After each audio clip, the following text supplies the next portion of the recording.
तो material done है अपना, ठीक है। Employee costing, employee costing start करेगा नया चैप्टर। ऑलमोस्ट हर अटेम्प्ट में एम्प्लॉय कॉस्टिंग तो आता ही है, 5 से 10 mark, 5 mark, 10 mark, 6 mark, 5 mark, 10 mark, ऐसे करके, ठीक है। तो this is also one of the important chapter. वैसे कॉस्टिंग के सारे चैप्टर इंपॉर्टेंट ही है, ये सब चैप्टर करना इसलिए जरूरी है सो दैट जब अपन कॉस्ट शीट में पहुंचे तो सारा क्लैरिटी रहे, ठीक है। कोई भी फैक्ट्री में जब अपन का काम चलता है तो फैक्ट्री में जब हम प्रोडक्ट मैन्युफैक्चर करते हैं, दो चीज के बेसिस पे पूरा फैक्ट्री चलता है। एक होता है अपना मटेरियल, इफ मटेरियल ही नहीं है, रॉ मटेरियल ही नहीं है, तो फैक्ट्री में मैन्युफैक्चर क्या करोगे, कुछ नहीं कर पाएंगे। तो एक चैप्टर पूरा का पूरा हमने कवर किया रॉ मटेरियल के ऊपर, जहां पे हमने देखा कि कैसे रॉ मटेरियल को प्रॉपर्ली स्टोर करके रख सकते हैं, how on the basis of EOQ आप ऑर्डर करो, ठीक है, लेवल्स कैसे मेंटेन करो, एबीसी एनालिसिस भी देख लिया, fast slow moving each and everything, ठीक है। That was the concept for raw material, because एक फैक्ट्री में की पार्ट होता है रॉ मटेरियल, उसी में सब गड़बड़ हो गया ना, मतलब फैक्ट्री का कॉस्टिंग पूरा गड़बड़ हो जाएगा। क्यों?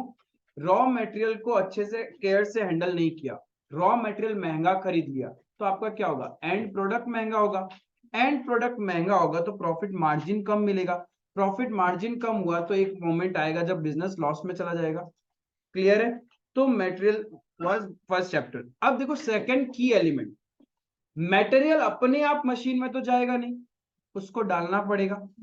फैक्ट्री अपने आप तो चलेगा नहीं, उसको चलाना पड़ता है, राइट। सो कोई भी ऑर्गेनाइजेशन को रन करने के लिए the most important crucial category is employees, ठीक है। तो employee, next chapter is employee. अब एक एम्प्लॉय पे आपने कितना खर्चा किया है, वो सारा खर्चा कहां से रिकवर करोगे आप, अपना प्रोडक्ट सेल करके।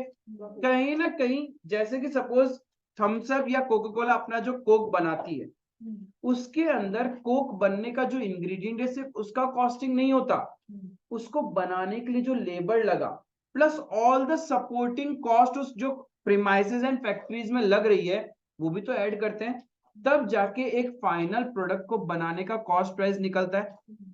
टाटा जब अपना गाड़ी बनाता होगा तो थोड़ी ना सिर्फ रॉ मटेरियल की कॉस्ट को कंसिडर करते हैं, उसमें जो एम्प्लॉयज लगे उनकी कॉस्ट भी तो रिकवर करनी पड़ेगी, या टाटा जी अपने पॉकेट से देंगे, पॉकेट से तो नहीं देंगे।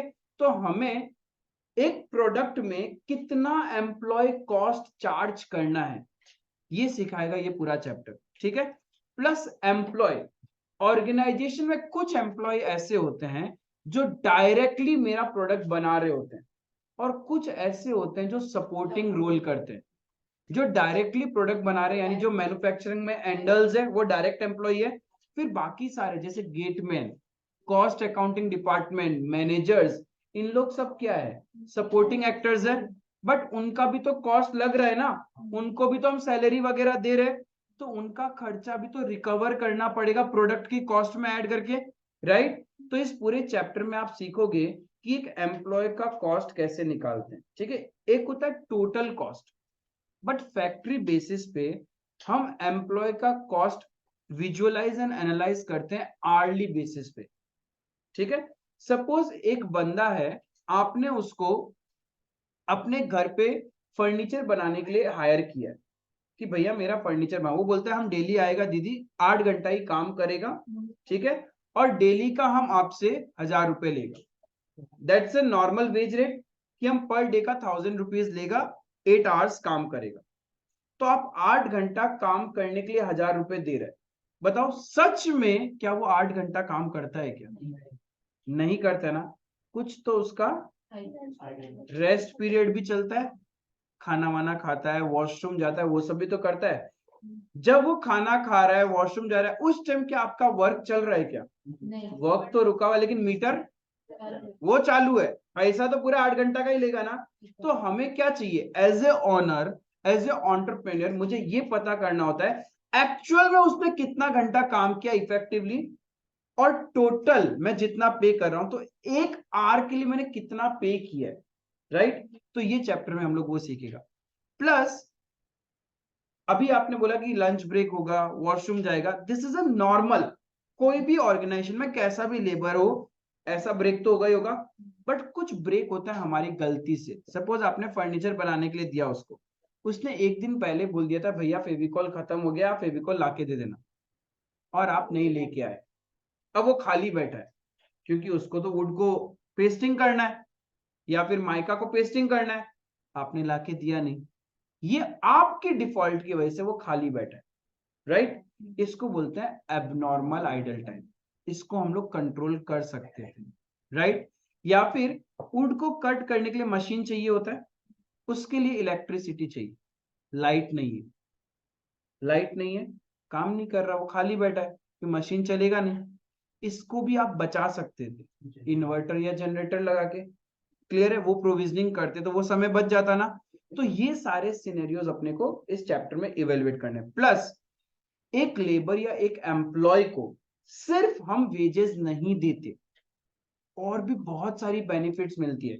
बड़ी बड़ी कंपनीज में आपने देखा होगा उन लोग रहने के लिए घर देते हैं, ड्राइवर देते हैं, ठीक है, नौकर देते हैं, प्लस फ्री में सब्सिडाइज फूड देते हैं कि बोलते हैं यदि आप आया है तो हम लोग का यहीं पे कैंटीन में खा लीजिएगा। नॉर्मली बाहर वाला कोई गेस्ट आता तो उसके लिए 200 रुपए प्लेट है, आपके लिए 20 रुपए प्लेट, सब्सिडाइज्ड रेट में। मेडिकल फैसिलिटी देते हैं, उनके बच्चों के लिए स्कूल की फैसिलिटीज होती है, ये सारा, तो ये सारा फोकट में जा रहा है क्या? जिसको मिल रहा है उसके लिए तो फ्री है, बट जो दे रहा है उसके लिए तो कॉस्ट है, तो आपको वो सारी कॉस्ट भी कंसिडर करनी पड़ेगी, right. Then certain saving accounts होते हैं जैसे पीएफ, प्रोविडेंट फंड, उसमें प्रोविजन क्या है कि जितना एम्प्लॉय डिपॉजिट करता है उतना ही मालिक को भी डालना पड़ेगा, तो मालिक जो डाल रहा है एम्प्लॉयर, हाँ, पीएफ में आधा आधा, तो जितना एम्प्लॉय कंट्रीब्यूट करता है उतना ही एम्प्लॉयर कंट्रीब्यूट करता है, तो मालिक जो कंट्रीब्यूट करे उसके लिए तो खर्चा है, राइट, ये भी तो कॉस्ट का पार्ट है। तो ओवरऑल इस चैप्टर में, हम लोग का चैप्टर का नाम ही क्या है, एम्प्लॉय से रिलेटेड सारी कॉस्ट को निकालना है, and then cost per hour, ये तो क्या एकदम नॉर्मल, एकदम नॉर्मल। बट एज ए मालिक तुम लेबर का एक एक कतरा खून पीने को रेडी रहते हो, जैसे तुम आर्टिकल बनोगे तो you are type of a labour only. तुम्हारा ऑफिस टाइम होता है सवेरे 10 या 11 बजे से लेके शाम का 5-6 बजे तक, ठीक है, एंड उसके बाद समय होता है घर जाने का या पीजी में जाने का, हॉस्टल जाने का। तभी आपका बॉस बोलता है क्या करेगा जाके, हाथ का काम है जो, इसको खत्म कर लो, वहां जाके क्या करेगा, राइट, फ्री में बैठाता है, क्या इसके लिए आपको कोई रिवार्ड मिलता है? नहीं। ये तो था आर्टिकल, बट जब आप कहीं के एम्प्लॉय हो फिर भी आपको ऐसे एक्स्ट्रा बैठाया जाता है, काम करवाया जाता है, एक्स्ट्रा काम तो करवा लिया, बट उस एक्स्ट्रा वर्क के लिए आपको रिवॉर्ड मिलना चाहिए ना, राइट। कौन मालिक है जो एक्स्ट्रा पैसा देना चाहेगा? नहीं देना चाहेगा। तो वहां पे गवर्नमेंट आई, हमारी गवर्नमेंट वेरी गुड, वो गरीबों का सुनती है, बोलते तुम लेबर का साले खून चूसते हो, खुद करोड़ों में कमा रहे हो और इनको कुछ नहीं देते, तो बोलता है एक्स्ट्रा टाइम काम करेगा तो उस समय के लिए तो तुम उसका सैलरी दोगे ही दोगे, प्लस इसको ओवर टाइम पेमेंट करो। जैसे कि आप उबर ओला बुक करते हो, तो नाइट में जब बुक करते हो ना, फेयर 2x 3x 1.5x हो जाता है ना, वो क्या है, ओवर टाइम चार्जेस।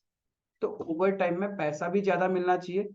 तो हम सीखेंगे कि जब कोई लेबर ओवर टाइम करता है तो उसको कितना एक्स्ट्रा पैसा मिलना चाहिए as per the factories act, ठीक है।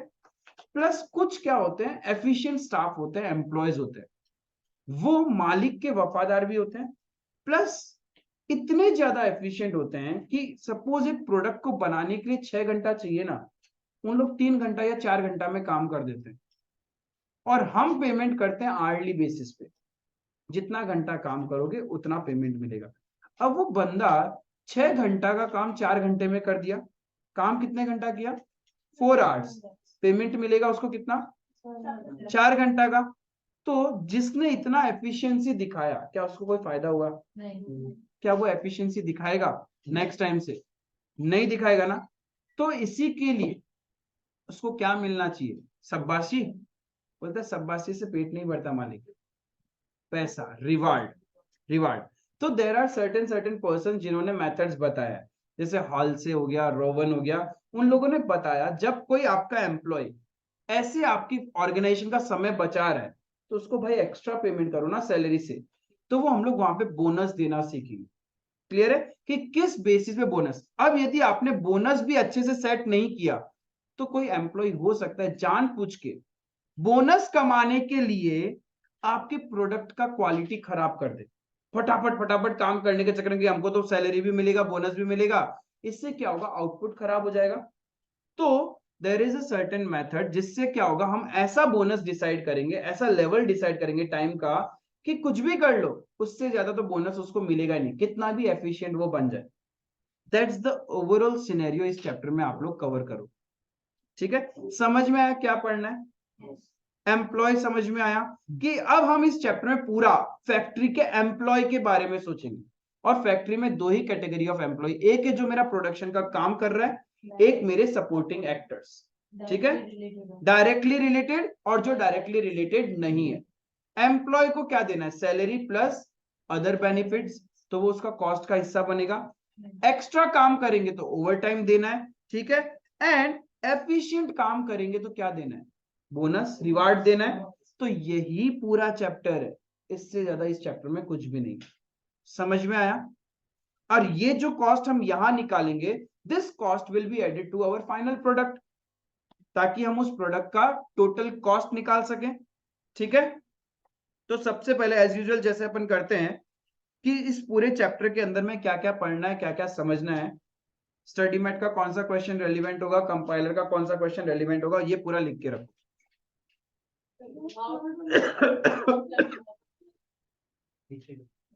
ऊपर वाला लिख लिया क्या? इशारा लिखना हुआ?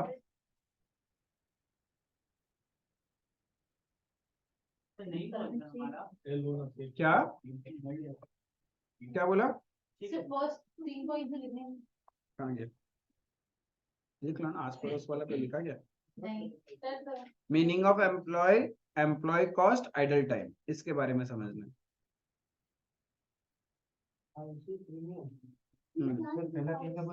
हाल से प्रीमियम प्लान, HALSEY, ये उस महान क्या चीज?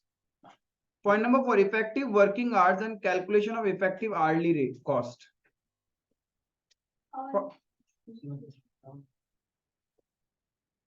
हाँ, किसी को कुछ पूछना है तो पूछ लो। नहीं नहीं नहीं, कुछ नहीं, खत्म हो गया था वो, ऐसे ही कॉमन रह गया। ये ध्यान रखना, हालसे और रोवन में जो मैंने क्वेश्चन नंबर लिखे ना, जानबूझ के फिर मैंने लिखा है सेम सेम है। जहां हालसे का बारे में पूछता है वहां रोवन के बारे में पूछता है। तो कंपाइलर के जितने क्वेश्चन मैंने रोवन के बारे में लिखे हैं उतने ही हालसे में भी है। सेम सेम क्वेश्चन ही है। उस क्वेश्चन में आपको हालसे के बारे में भी बोलेगा और रोवन के बारे में भी बोलेगा।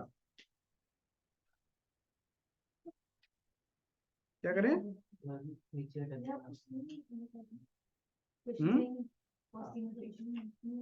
नहीं,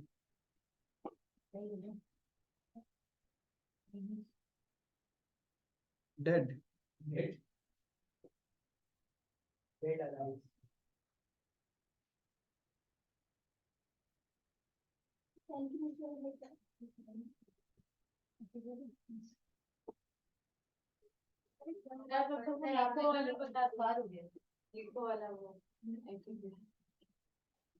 उसमें क्या इकोनॉमिकली आपसे पूछा है। देखो क्या होता है, फीफो के अंदर में तुम जो यूज करोगे वो सबसे सस्ता वाला यूज करोगे, बट प्रैक्टिकली उस रॉ मटेरियल का प्राइस महंगा हो चुका है। तुम तो सपोज आज ये रॉ मटेरियल है, आज इसका प्राइस 10 रुपए kg है, बट फीफो के बेसिस पे तुम पुराना वाला यूज करोगे तो उसमें तुमने 4 रुपए किलो का खरीदा होगा। तो आज तुम प्रोडक्ट की कॉस्ट में कौन सा कितना ऐड करोगे? 4 रुपए। तो तुम्हारा प्रोडक्ट सस्ता होगा और तुमको लगेगा तुम बहुत प्रॉफिट कमा रहे हो। इकोनॉमिकली ये सही नहीं है। बाकी जब सारी दुनिया उस प्रोडक्ट में आज 10 रुपए का कॉस्ट ऐड कर रही है, जहां पे तुम सिर्फ 4 रुपए का कॉस्ट ऐड कर रहे हो, तो तुम्हारा सेलिंग, हाँ, तो तुम्हारा सेलिंग प्राइस बहुत गलत आ रहा है। क्योंकि जब क्या होता है, सपोज तुम्हारे पास नॉर्मल एक ट्रेडिंग बिजनेस का बताता हूँ। नॉर्मल ट्रेडिंग बिजनेस में भी क्या होता है कि तुमने एक बहुत सही टाइम पे परचेज कर लिया और सपोज वो प्रोडक्ट तुमने 5 रुपए किलो में खरीदा, let's take an example of tomato, ठीक है, टमाटर। तुमने बहुत सही टाइम पे प्रोक्योर कर लिया था 50 रुपए केजी में, फिर टमाटर का रेट पहुंच गया 140 रुपए केजी में, तो तुम क्या करेगा इकोनॉमिकली? किसी को तुम्हारा यदि प्रॉफिट मार्जिन 20% है तो तुम कैसे बेचेगा? 50 पे 20% थोड़ी लगाएगा, उसका जो करंट मार्केट प्राइस है उसके अकॉर्डिंग करना चाहिए ना। तो दैट्स द रीजन फीफो क्या करता है, इकोनॉमिक क्राइसिस को लेके नहीं चलता, वो तो पुराना पुराना रेट लेगा। पुराना रेट से तो तुम्हारा टोटल कॉस्ट ही गलत आ रहा है, टोटल। हाँ, FIFO FIFO FIFO total cost actual में सही कौन देता है? लीफो। उसमें क्या होता है, प्रेजेंट मार्केट रेट्स को कंसिडर किया जाता है, दैट्स वाज द रीजन, ठीक है।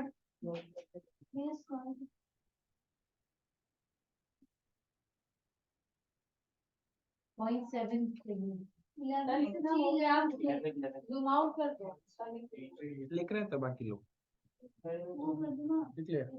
नया कॉपी बना लिया तो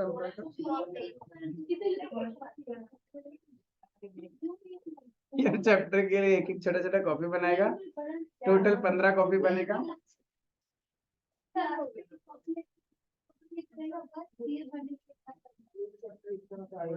सही है, वैसे सही है, पता है तुम कॉस्टिंग में ऐसे कर सकते हो, 13 या 14 पतला पतला कॉपी बनेगा। हाँ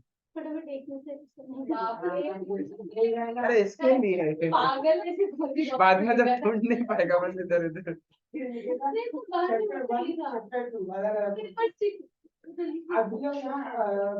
कॉपी का इंडेक्स ढूंढता है, कॉपी बाहर ऊपर लिखा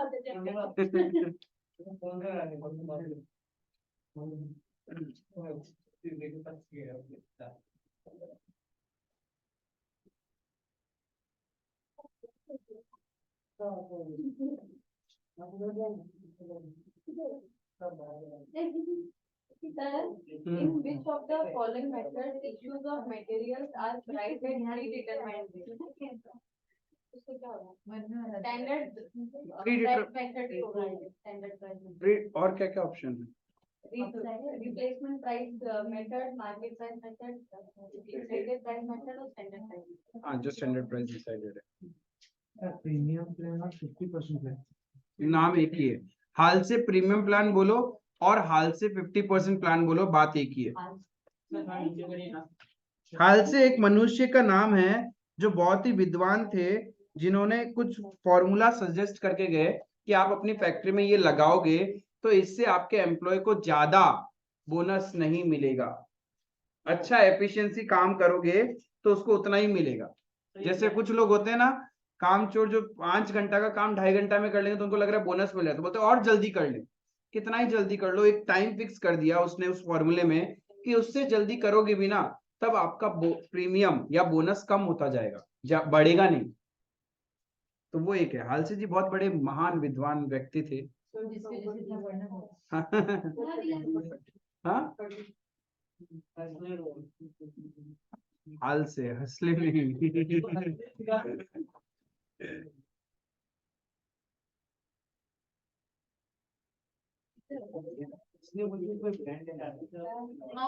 हर्सली, हर्सली वो तो हर्सली है, हर्सली हर्षिस भी है और हर्सले भी है। असली तो एक था ना, तो था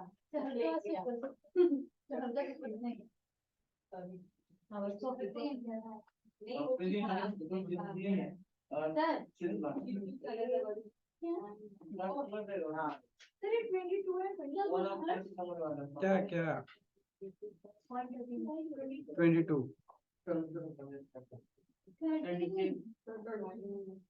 कभी कोई कुछ बोलता है, कभी कुछ बोलता है। लिख लो एक बार में, ये 11 12 13 लिख लो, 14 लिख लो, फिर हम ऊपर वाला दिखा देगा। परेशान कर दिया लोग।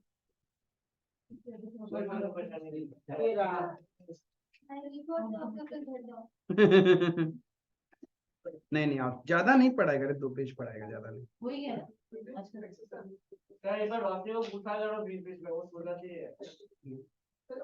गुड मॉर्निंग रोशनी। गुड मॉर्निंग भैया, आप रिप्लेसमेंट के नीचे क्या लिखा है वो?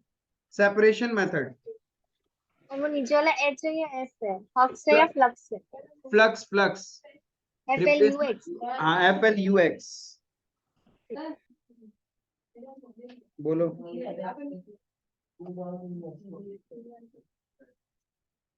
ये सेपरेशन है, फ्लक्स मेथड इंक्लूडिंग एसेशन। यहाँ पे बहुत सारे बाल भी लगे हैं। गेट खुला छोड़ ताकि जिसके ऊपर चढ़ा तो चल रहा है तभी तो ओए एक बार जरा देना सर 7 और 8 ये टिक देगा ऑप्शन 7 ऊपर में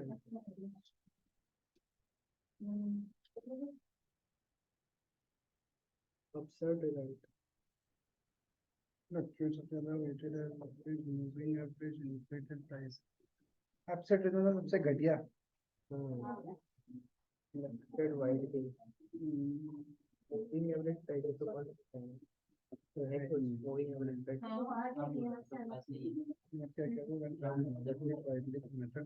मेथड हो गया ये तो ठीक है। 8 तो वेटेड एवरेज ही था। प्राइस ज्यादा फ्लक्चुएट होता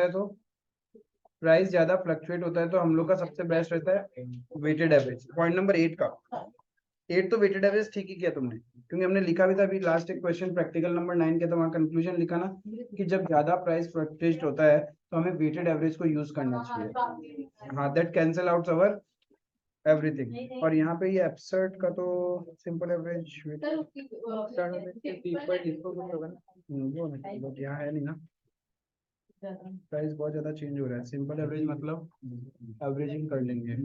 वेटेड एवरेज यहाँ एब्सर्ड को इन्होंने क्या माना मेन तो है मूविंग एवरेज चाहिए प्राइस मेथड शायद इनफैक्ट सिंपल एवरेज मतलब तुम प्राइसेस को सिंपली एवरेज कर दो। हर एक सिनेरियो के लिए तुमने एक ही प्राइस को मान लिया सिंपल एवरेज। ये दो तो सीखते भी नहीं वैसे भी। उसमें क्या बोला पता है, यदि तुम्हारा अच्छा नाक बंद नहीं किया सबका लिखना हो जाइए। उसमें क्या बोला कि यदि प्राइस बहुत ज्यादा फ्लक्चुएट कर रहा है तो कौन सा मेथड सबसे घटिया रिजल्ट देगा। ठीक है, तो प्राइस बहुत ज्यादा फ्लक्चुएट कर रहा है, वेटेड एवरेज तो अच्छा देगा, लेकिन सिंपल एवरेज में क्या होता है कि प्राइस अप्स डाउन हम सब प्राइसेस का ऐड करते हैं डिवाइडेड बाय जितना टाइप्स ऑफ प्राइसेस है, तो उसी प्राइस पे सबको बेच रहा है। ये तो बहुत गलत हो गया ना। जब महंगा हो रहा है तो भाई प्रॉफिट ज्यादा होना चाहिए। प्राइस जितना भी है और 10 रुपए 15 रुपए 20 रुपए 7 रुपए 6 रुपए जितना भी इन सबको ऐड करते हैं डिवाइडेड बाय जितना टाइप्स का प्राइस था। उसमें कितना क्वांटिटी है उसका नहीं, थोक में रास्ते का माल सस्ते में वो वाला हो जाता है। 10 रुपया का एक माल आया और है ना और एक माल आया 2 रुपया का। हाँ तो 10 + 2 12 डिवाइडेड बाय 2 6 रुपए में सब बेचेंगे ऑन एन एवरेज।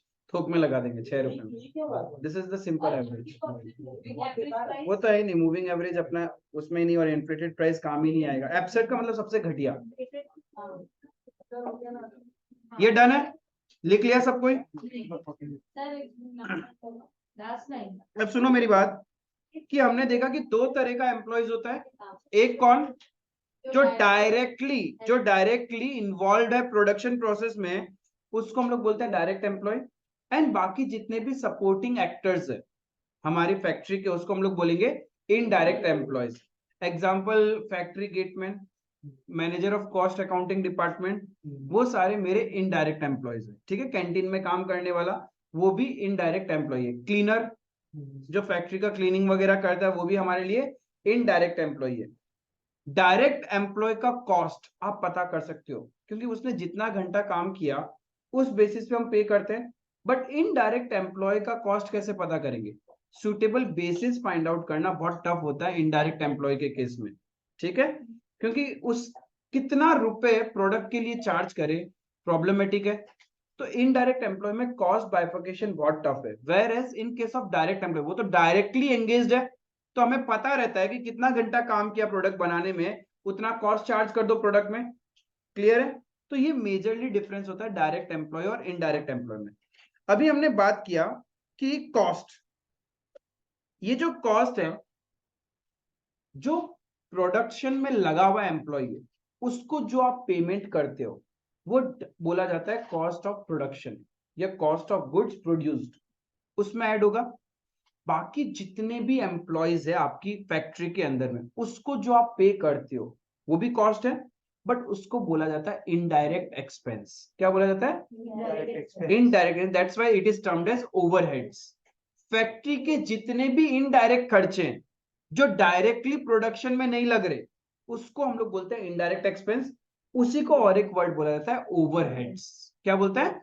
ओवरहेड्स। ठीक है, क्लियर है ये वाला चीज?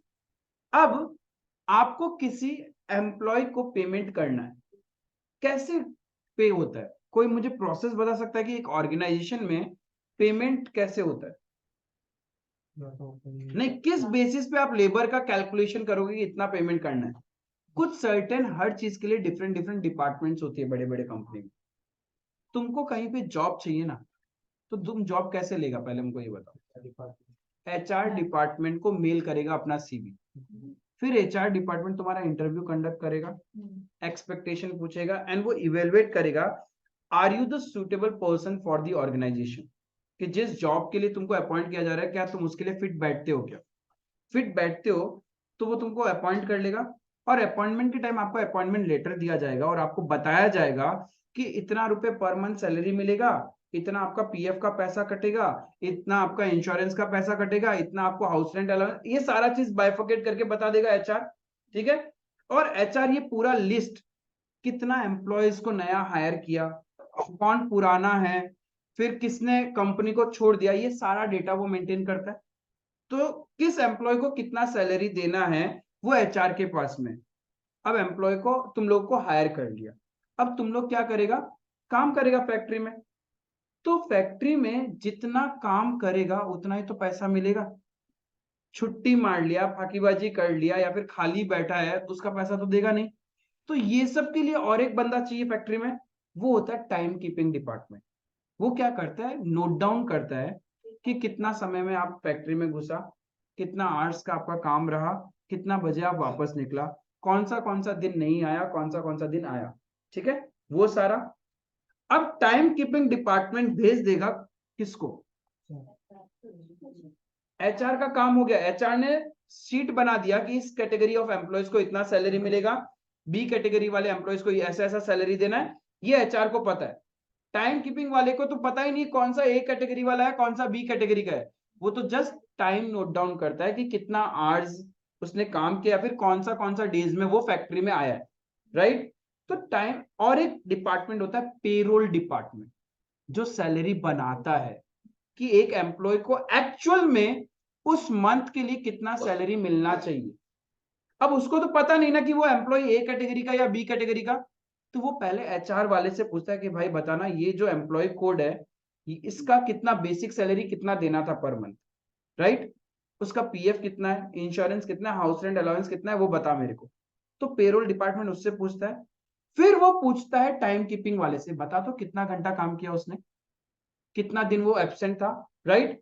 तो on the basis of data given by the HR department and time keeping department, payroll department उसका उस मंथ का सैलरी स्लिप बनाता है, बट सैलरी तो वो नहीं देगा। अब ये सैलरी स्लिप जाता है कॉस्ट अकाउंटिंग डिपार्टमेंट के पास, सिस्टम में फिट करता है एंड सैलरी डिसबर्स्ड हो जाता है। दिस इज द प्रोसेस की पेरोल दिया जाता है। जब आप एक कोई कंपनी में जॉब करोगे ना, तभी भी यही प्रोसेस रहेगा। एचआर डिपार्टमेंट, फिर एक अटेंडेंस रजिस्टर होगा जहां पे आप बायोमेट्रिक डिपार्टमेंट जो बोला जाता है वो तो नॉर्मली सिक्योरिटी जो होता है वही कर देता है। हाँ, और भी मैकेनिज्म आप लगा सकते हो आपकी ऑर्गेनाइजेशन में। काम कर रहा है, कितनी देर बैठा हुआ है। नहीं, ये देखो, यदि कैजुअल लेबर है तो कौन कितनी देर काम कर रहा है, लेकिन परमानेंट एम्प्लॉय है, मैनेजर है फैक्ट्री का, तो वो कितने दिन आया उस हिसाब से उसका सैलरी बनेगा ना। एवरी टाइम आवर्स नहीं चलता, डेज भी तो चलेंगे, ठीक है? और ओवर टाइम तो टाइम कीपिंग वाले को पता है ना कि एक्स्ट्रा टाइम इतना घंटा तक ये था, या इतना दिन छुट्टी वाले दिन भी आ गया था ये, तो ये सारा टाइम कीपिंग वाला बताएगा पेरोल को।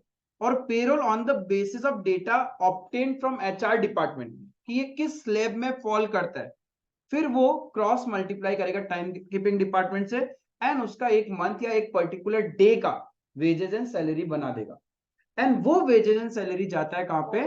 कॉस्ट अकाउंटिंग डिपार्टमेंट, जो आपको सैलरी डिसबर्स कर देते हैं आपके अकाउंट में। क्लियर है ये चीज? तो ये ओवरऑल मेरे पास नहीं है। ये ओवरऑल प्रोसेस होगा पेरोल का। क्लियर है ये वाला चीज? डायरेक्ट एम्प्लॉय और इनडायरेक्ट एम्प्लॉय क्लियर है? किसी को डाउट डायरेक्ट एम्प्लॉय और इनडायरेक्ट एम्प्लॉय में? नहीं। अब हमने बात किया एचआर डिपार्टमेंट, तो ठीक है, उसका सॉफ्टवेयर होता है, एक्सेल होता है, वो कैटेगरी ऑफ एम्प्लॉयज का नाम डाल देता है जिस टाइम उसको हायर करता है, कि उसका basic salary, house rent, allowance वगैरह सब कुछ एक शीट बना देता है। टाइम कीपिंग डिपार्टमेंट, ये जो टाइम कीपिंग डिपार्टमेंट है, समय कैसे नोट डाउन करें? पहले टेक्नोलॉजी नहीं था, तभी भी तो लिखा जाता था, और अब टेक्नोलॉजी का यूज किया जा सकता है। टेक्नोलॉजी के यूज से बात करूं तो बायोमेट्रिक, पंच कार्ड, कार्ड में सेंसर्स होता है, वो तुम दिखाओगे तभी तुम गेट में एंट्री कर सकते हो। फिर एक वो बायोमेट्रिक हो गया, फिंगरप्रिंट, अंगूठा छाप या आंखों का रेटिना वगैरह, तो ये एक तरीका है। और एक है मैनुअल रजिस्टर्स, जो पुराने जमाने में कि गेट में एंट्री किया तो नाम लिख दिया, समय लिख दिया, बाहर निकला तो लिख दिया और समय लिख दिया। फिर एक होता है टोकन मेथड, टोकन, कि तुम जब गेट में एंट्री करेगा तुमको एक टोकन मिल जाएगा। अब तुम जब बाहर जाएगा ना, वो टोकन वापस रीसबमिट करना होता है। उसके अकॉर्डिंग भी आप रिकॉर्ड मेंटेन कर सकते हो कि कितने आवर्स, कितने डेज के लिए ऑर्गेनाइजेशन में आया। क्लियर है? तो ये तरीका होता है, एक है मैनुअल तरीका और एक ऑटोमेटेड। ऑटोमेटेड में अपना पंच कार्ड हो गया, बायोमेट्रिक डिवाइसेस, रेटिना स्कैनर्स, ये सब यूज कर सकते हैं हम। और मैनुअल में अपन क्या कर सकते हैं? फिजिकल रजिस्टर, टोकन मेथड, ठीक है, ये सब। जैसे आप कोई ऑर्गेनाइजेशन में जाते हो तो आपको एक विजिटिंग वाला कार्ड मिल जाता है। बड़ी फैक्ट्री के अंदर ऐसे पॉकेट में नहीं घूम सकते, वहां पे आपको विजिटर पास मिलता है। तो वो विजिटर पास क्या है? वो आइडेंटिटी है कि आप यहाँ के परमानेंट एम्प्लॉय नहीं हो, और वो आपको इनिशियली एंट्री लेवल पे इशू करवाना पड़ता है, राइट? तो वो एक तरीका है to keep the time records, कि तुम कितना बजे घुसा था अंदर और कितना बजे निकला है। अब तुम जब वापस एग्जिट करता है ना, तुमको वो विजिटर पास सबमिट करना होता है, राइट? समझ में आया? तो ये तरीके हैं कि इस तरीके से टाइम कीपिंग डिपार्टमेंट काम करता है। यहां तक कोई दिक्कत नहीं है। हमने एक सीखा कि डायरेक्ट एम्प्लॉय क्या होता है और इनडायरेक्ट एम्प्लॉय क्या होता है, ठीक है। देन एम्प्लॉय कॉस्ट, कॉस्ट का मतलब क्या? कॉस्ट बहुत बड़ा डेफिनेशन। कॉस्ट का मतलब होता है हर एक वो चीज जो आप अपने एम्प्लॉय को दे रहे हो, चाहे वो सस्ते में दे रहे हो, चाहे फ्री में दे रहे हो, चाहे थोड़ा सा नॉमिनल चार्ज कर रहे हो, everything is included in cost. उसका सैलरी, उसका wages, provident fund contribution, house rent allowance, subsidised food, school, college, hospital, medical policy, everything given by employer is cost, not employee. Employee भी अपनी तरफ से PF में कंट्रीब्यूट करता है ना, वो कॉस्ट नहीं है।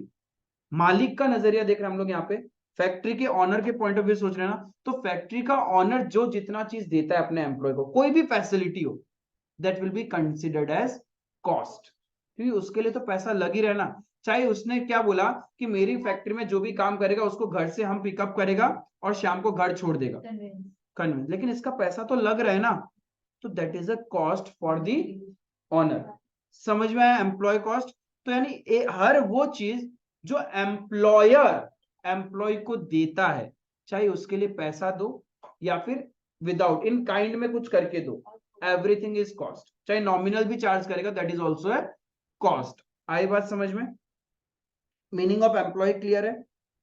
पेरोल वाला सिस्टम क्लियर है? टाइम कीपिंग डिपार्टमेंट कैसे कैसे टाइम मेंटेन रख सकता है वो क्लियर है? लास्ट एक डिस्कस करता है आइडल टाइम। आइडल टाइम दो तरह का है, एक है कि नेचुरल, हर ऑर्गेनाइजेशन में होगा, आप किसी एम्प्लॉय का वो आइडल टाइम रोक ही नहीं सकता है। अब काम करते करते वॉशरूम जाना है तो तुम क्या बोलेगा? नहीं, वॉशरूम जाएगा, पैसा काट लेगा। वो बेचारा 8 घंटा रोक के ही बैठा रहे क्या? उतना तो जाना पड़ेगा। खाना खाने के लिए नहीं, खाना नहीं खाना, भूखे प्यासे बस काम करते रहो, पानी पीने भी नहीं जाना, ऐसा थोड़ी ना होता है। सर्टेन टाइम तो आइडल ही है। जैसे कि फैक्ट्री में एंट्री किया, अब फैक्ट्री इतनी सी तो है नहीं कि पहुंचा और सीधा प्रोडक्शन डिपार्टमेंट चले गए, फैक्ट्री बहुत बड़ी होती है। फैक्ट्री गेट में एंट्री करोगे, फिर अपने क्लोथ्स को चेंज करोगे एंड देन प्रोडक्शन तक जाओगे, ये भी तो समय लगता है, तो ये भी तो एक आइडल टाइम है। लेकिन उसका मीटर तो कब स्टार्ट हो गया मालिक का, फैक्ट्री में आते ही सैलरी स्टार्ट या वेजेस स्टार्ट हो गया, बट आते ही काम करना थोड़ी स्टार्ट होता है। वो आएगा, पहले थोड़ा गपशप चलता है, फिर चेंजिंग रूम, फिर ऐसे करते करते प्रोडक्शन तक वो जाता है, फिर अचानक थोड़ा देर काम नहीं करता तो टी का टाइम हो जाता है, सवेरे सवेरे आए हैं तो चाय का चुस्की जरूरी है। तो वो सब है नॉर्मल आइडल टाइम, ठीक है। और एक होता है एबनॉर्मल आइडल टाइम, जो हमारी गलती की वजह से हो रहा है, जो हम कंट्रोल कर सकते हैं, ठीक है। जैसे कि रॉ मटेरियल टाइम पे अवेलेबल नहीं है, बेचारा खाली बैठा है, काम करे तो करे कैसे, पावर कट हो गया, इलेक्ट्रिसिटी नहीं है, तो बैठा रहेगा। हाँ, ब्रेकडाउन ऑफ मशीन, चल चलते मशीन खराब हो गया, अब जब तक मशीन ठीक नहीं होगा वो तो काम नहीं कर पाएगा ना। तो ये सारे सिनेरियो है एबनॉर्मल आइडल टाइम। क्लियर है ये चीज, समझ में आया, normal idle time and abnormal idle time. तो बताओ कॉस्ट में क्या इंपैक्ट होगा। टैटू बनवा लो, माथा पे लिखवा लो, गाल पे लिखवा लो, कहीं पे भी लिखवा लो। पहले भी समझाया था कि नॉर्मल लॉसेस कॉस्ट का पार्ट बनता है, एबनॉर्मल लॉसेस कॉस्ट का पार्ट नहीं बनता। तो एबनॉर्मल आइडल टाइम के लिए जो भी हमारा खर्चा लग रहा है वो कॉस्ट का पार्ट बनेगा क्या, कभी भी नहीं। चाहे कोई भी चैप्टर, कोई भी सब्जेक्ट, कोई भी scenario, abnormal losses are abnormal, normal losses तुम्हारा कॉस्ट का पार्ट बनेगा। क्लियर है इतना चीज, तो इतना ही चीज आज लिखेगा, इससे ज्यादा नहीं। फिर आज का सभा समाप्त। एसी बंद कर दीजिए। अरे रिमोट कहाँ है? सर, मेरे पास नहीं है। किसके पास रिमोट? वाइट कलर का रिमोट। अगर इतने खराब है तब से फिर आपके पास है? ठीक है? सही से बता दीजिए और। आओ आओ आओ, फटाफट लिखो, फिर सभा समाप्त करते हैं। आपके लिए मैंने बाहर का मौसम भी अच्छा कर दिया है। सर मैं अभी गाने में लिखूंगा। डायरेक्ट एम्प्लॉय क्लियर है, रोशनी अभय। हाँ। हाँ सर।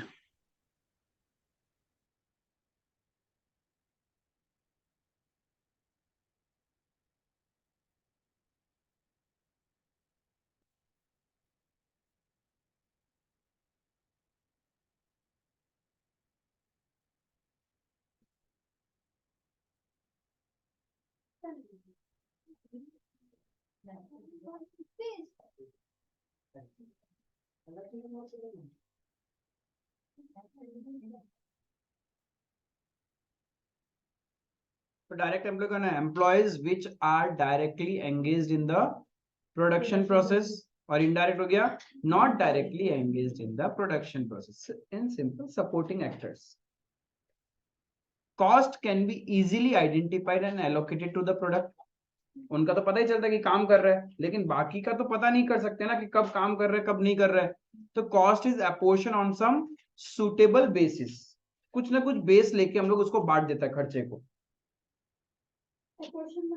बांटना, अपोर्शन का मतलब होता है बांटना, कि उसका खर्चा भी तो कॉस्ट में तो चार्ज करना ही पड़ेगा प्रोडक्ट में, तो एक बेसिस पे हम लोग चार्ज करेगा उसको। और ये जो है ना बांटने का काम, ये हम लोग सीखेगा ओवरहेड चैप्टर में। नेक्स्ट चैप्टर हमारा वही होने वाला है, ओवरहेड। क्योंकि डायरेक्ट में दो ही खर्चा होता है, एक मटेरियल और एक एम्प्लॉय, उसका बात कर लिया। अब फिर indirect cost of the factories, उसको कैसे आप बांटोगे उसके बारे में अपन नेक्स्ट चैप्टर में सीखेगा।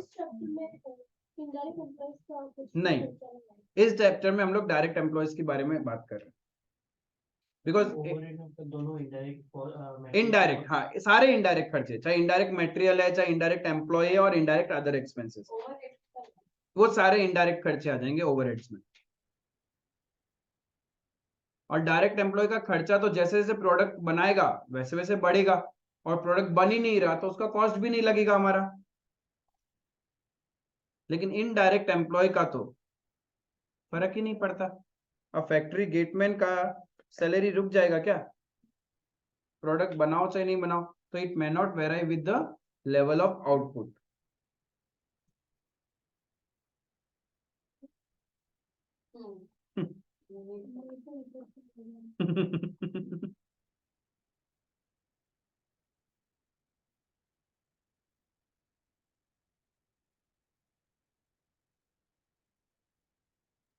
Over excess deep down theory cover नहीं करूंगा इस चैप्टर में, जरूरत भी नहीं है। बुक खोलोगे तो बहुत कुछ, कितना कुछ लिखा हुआ है। Furniture facility, furniture factory facility कहाँ पे? CILITY, बहुत बड़ा होता है वो।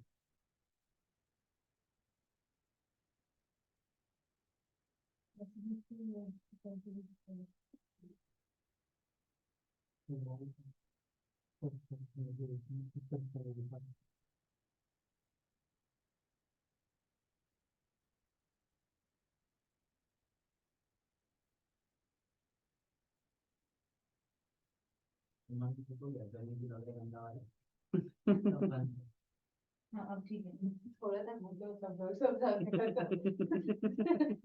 बाहर निकलने का मामला तो नहीं है। अरे दूध भी खाना दूध क्या कम पे जा रहा है। हाँ उस पे इसी में लास्ट मौसम भी अच्छा हुआ। सुप सुप से बीमार था, कोई एसी बंद नहीं किया, जाने आपने बोला नहीं शुगर चालू चला है। अब बोल रहे तुम यहाँ पे एक बार तुरंत करना लगेगा। अब बैगन मारना याद रखना। ये चला लड़ लिया दो ही दो खत्म। चल हो गया नेक्स्ट। हाँ है ना दीदी तो बोल सर नीचे और लंबा सा लिस्ट है क्या सर? नीचे लिस्ट है क्या बड़ा लंबा?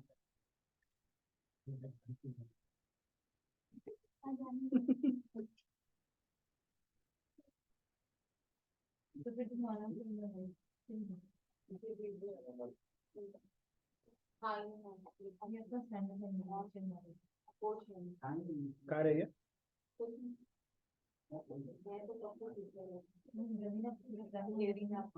हाँ, इसको देखो।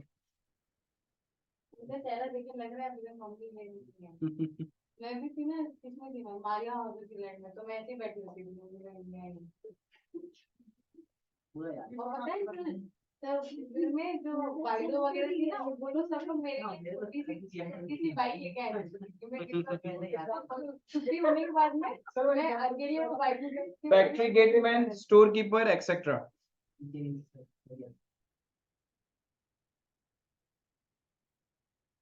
तब आपने क्लास केजी की तरफ पास ही पढ़ा है मैं नहीं पढ़ा, मुझे पता था हीरो मैं डायरेक्ट हीरो मैं राजकुमार था ना तो। ओह सॉरी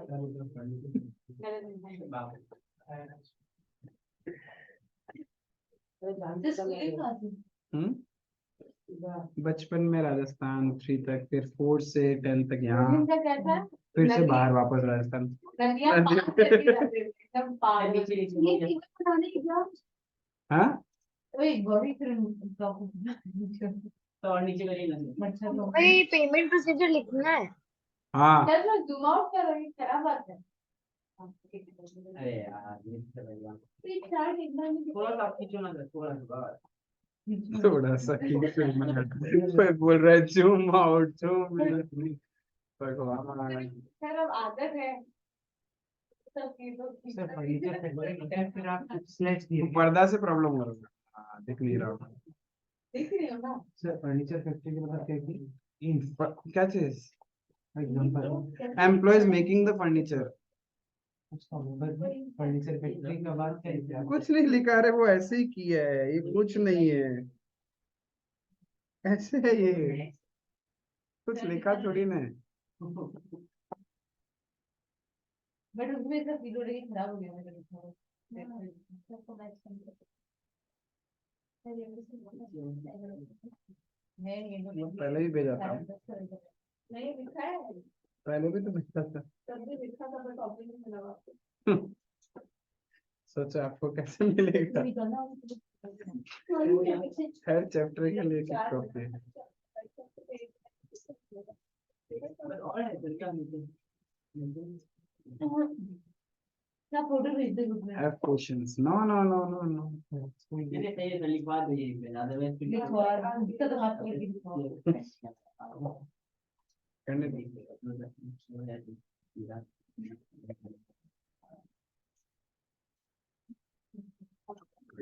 इसकी सेटिंग कोई बात नहीं। अब इसमें क्या है? इधर एक गए वो लाल जी के वो पाले है नहीं घर पे काफी है। हाँ ये भाई नीचे और है भाई माफ करो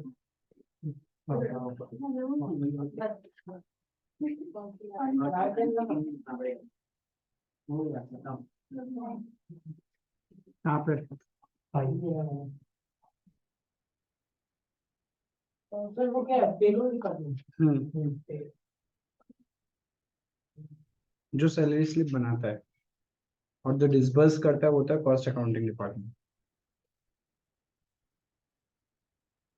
जो कॉस्ट अकाउंटिंग डिपार्टमेंट कम सैलरी भेज देता है तो एम्प्लॉय जाके चिल्लाता है ना, तो बोलता है जाओ पेरोल वाले से बात करो, हमको जैसा बना के भेजा हम उतना ट्रांसफर कर दिया। फिर पेरोल वाले के पास जाता है तो वो बोलते जाओ टाइम कीपिंग वाले के पास, वो तुम्हारा छुट्टी लगा दिया था।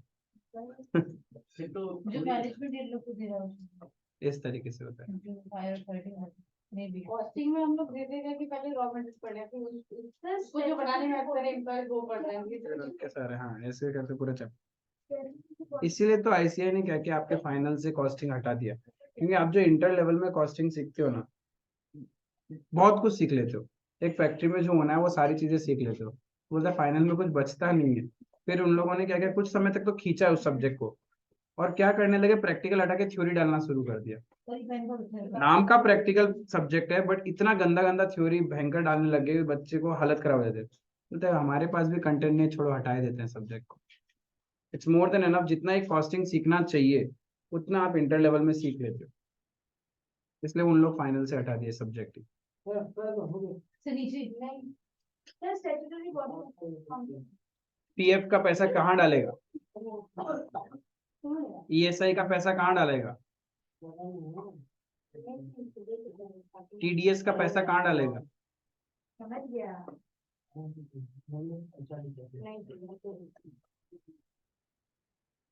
बॉडी का मतलब शरीर नहीं होता है नहीं।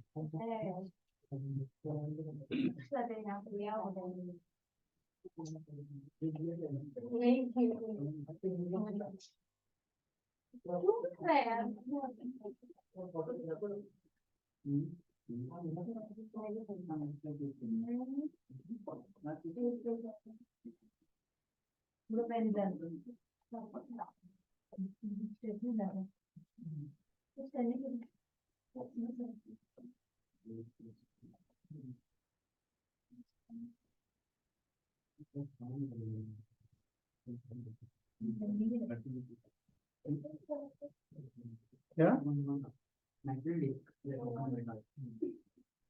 है, जो जो डिस्कस किया वो सारा अभी आज ही लिख लेंगे। देखो नहीं थोड़ा थोड़ा मैं निकल के आइडिया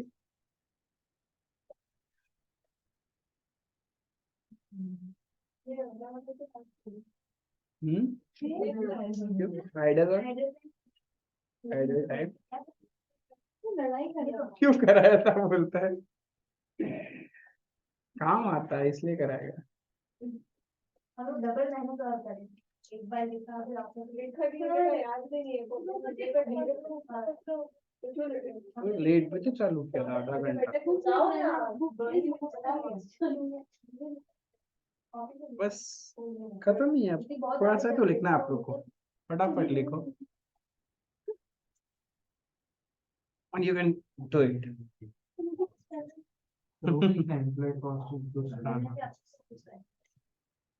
कॉस्ट में हमने डिस्कस किया था ना, सब चीज इंक्लूड हो जाता है।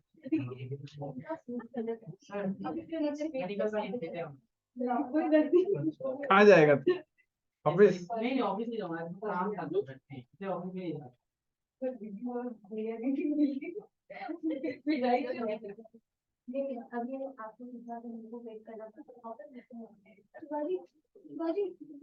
डिस्कस किया था ना, एम्प्लॉय कॉस्ट में मतलब सब कुछ आ जाएगा, everything paid to the employees, उसका वेजेस, सैलरी, कोई भी अलाउंसेस है, ओवर टाइम के लिए जो पे कर रहे हो, पीएफ का पैसा, छुट्टी के दिन भी यदि काम करने आए तो उसका पैसा भी मिलता है, वो एवरीथिंग, सस्ते में कैंटीन का खाना, वो भी कॉस्ट का पार्ट है, एवरीथिंग।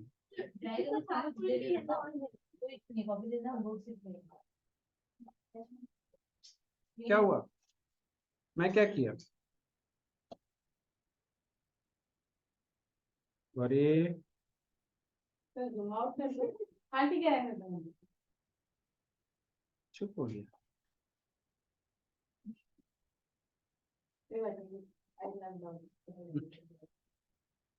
इसके घर पे भी तो है, मेरे हमारे घर। नाम क्या था उसका? चौको, चौको। अरे इतना इतना गधा है वो, हम लोग ही उसको मारते हैं, फिर हम इसको बोलते हैं चौको को किसने मारा, तो इतना खुश हो रही कुछ नहीं, मेरे साथ बच्चों में मारते हैं। यार तू तो मेरा राइट है, मतलब जो समझ में तो क्या मारती है, आपका ब्रीड कौन सा है मैम? मनुष्य से। Metal disc. आपको डॉग पसंद है? नहीं उतना ही पसंद है, पालने जितना नहीं। दूर से भागो। बहुत सुंदर ना, मुझे बहुत अच्छा है। पहले मेरे पास था 12 साल तक, हम रैबिट पाला हुआ है। उसके बाद में था वो ज्यादा दिन survival नहीं कर रहा है। फिर ये है। तुम लोग सेवा वाला लोग तो पढ़ा होगा ना, dogs goodwill, cats goodwill and rats goodwill. मैं पढ़ा था, आप क्वेश्चन मत पूछो। नाम याद करो। Goodwill can be defined on the base of animals name, और वहां पे बुक में लिखा हुआ है 3 तरह का गुडविल है, dogs goodwill, cats goodwill and rats goodwill. हाँ तुम कहाँ से पढ़ लिया? सीबीएसई का कोई बुक में नहीं होगा, एनसीईआरटी बुक। कौन सा book? DK Goyal? DK Goyal में नहीं है, टीएस नहीं है, इसमें नहीं है, नहीं पढ़ा होगा टीएस। इसमें है ही नहीं। भाई है ही मैंने खेल ज्यादा पढ़ी नहीं थी, तो मैं कुछ बोलना नहीं चाहूंगा। ज्यादा पढ़ा दिया, नहीं। पढ़ा है वो पढ़ वो जरूरत भी नहीं था सीबीएसई में, पढ़ भी दिए। सेवा में जरूरत था, सेवा में होता है। काफी सारी पर्सन है, वो पढ़ दिया। दिव्या को एक शब्द भी मत बोली। कम से कम 2 या 3 शब्द तो बोले। एक शब्द उसने अभी क्या बोला था ना, 2-3 अच्छे शब्द हो, ऐसा कहा। अच्छा नहीं। ध्यान रखना, ठीक है। एम्प्लॉय का कंट्रीब्यूशन कभी भी कॉस्ट का पार्ट नहीं बनता, बिकॉज वो तो एम्प्लॉय खुद कंट्रीब्यूट कर रहा है, तो मालिक का क्या जा रहा है? कुछ नहीं जा रहा ना। जो मालिक कंट्रीब्यूट करता है वो कॉस्ट का पार्ट है, एम्प्लॉयर के पॉकेट से जो जो जाता है वो कॉस्ट का पार्ट होगा।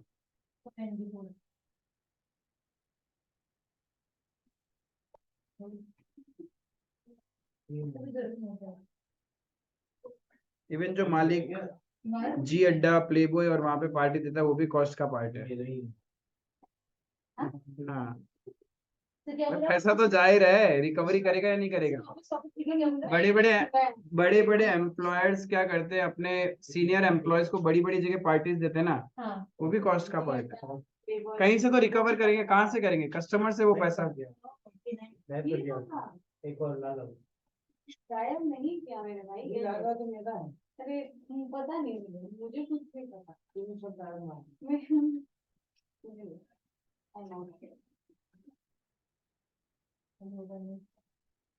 आइडल टाइम का मतलब तो पता है, time for which employee is not engaged in the production process but paid. काम नहीं कर रहा फिर भी उसको पैसा मिल रहा है, उसको हम लोग बोलते हैं आइडल टाइम।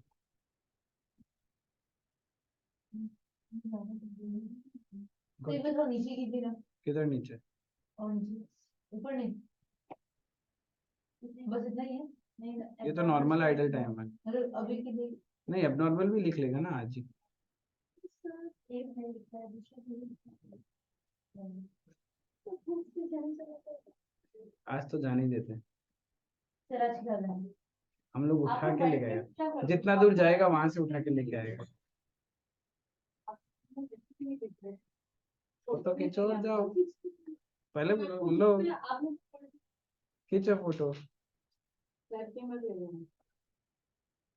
हैंग हो जाएगा वो। लो फोटो खींच लो और जाओ।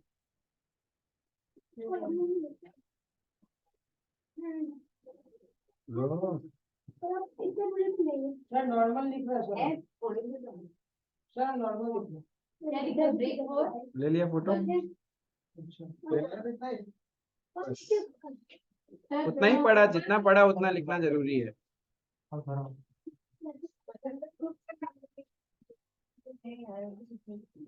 जितना पढ़ा उसका नोट्स, और डू रिवाइज, ठीक है। एक बार जाके रिकैप्चुलेट कर लेना, क्योंकि चैप्टर का ओवरव्यू रहेगा ना तो चैप्टर सॉल्व करने में इजी रहेगा।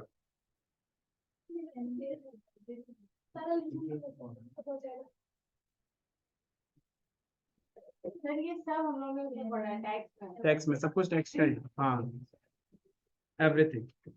नहीं, ये थोड़ा स्क्रॉल डाउन करिए। नहीं, डाउन डाउन, नॉर्मल के नीचे क्या है, एबनॉर्मल वाला। मेरे लिए तो आप है।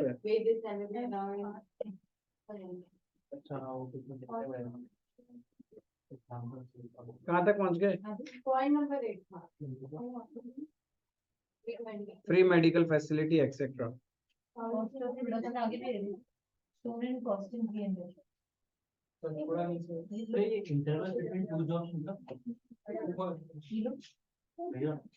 Interval between two jobs. तुम सपोज क्या हुआ, एक लेबर है, वो मशीन्स में भी बनाता है प्लस वो असेंबलिंग वाले डिपार्टमेंट में भी काम करता है। अब मशीन डिपार्टमेंट असेंबलिंग डिपार्टमेंट पास पास रूम में तो नहीं होता, तो जाने वाला जाएगा आएगा तो उसमें भी तो समय चला जाएगा ना। बाय बाय, कल मिलता है, समझा? हाँ। ठीक है, so that's all for today, thank you।